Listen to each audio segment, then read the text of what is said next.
musiqi 2-ci Qarabağ müharibəsində qəhrəmancasına şəhid olmuş İlkin İskəndərov Camaloğluna ərmağan edilir.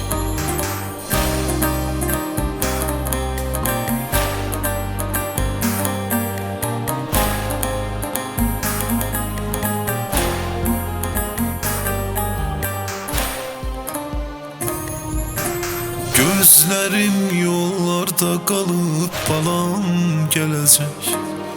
Mən elə bilirəm balam geri dönecek. Artık balam yoxdur mənim, şəhid oldu.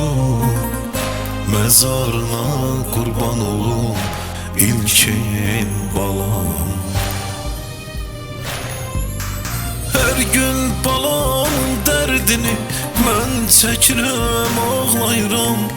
İlkinim şəhid oldu, mən yanıram, odlanıram. Sənsiz dözmür atan anam, şəhid oldu İlkin balam. Bizə qalan tək məzarım, şəhid balam, İlkin balam.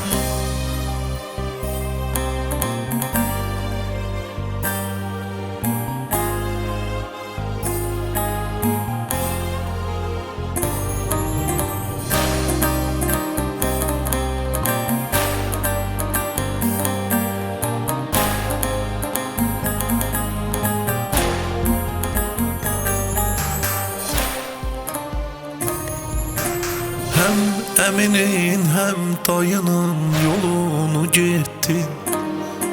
Onlar kimi ay İlkinim canını verdin. Toyunu mən görmədim şəhid balam.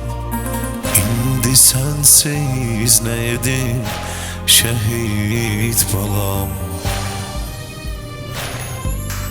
Her gün balamın dərdini mən çəkirəm, ağlayıram.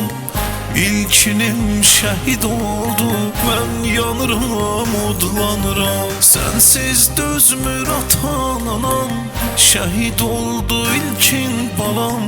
Bizə qalan tək məzarım, şəhid balam, İlkin balam. Mənim şəhid balam, mənim İlkin balam. Yat məzarında cənnət qoxulu.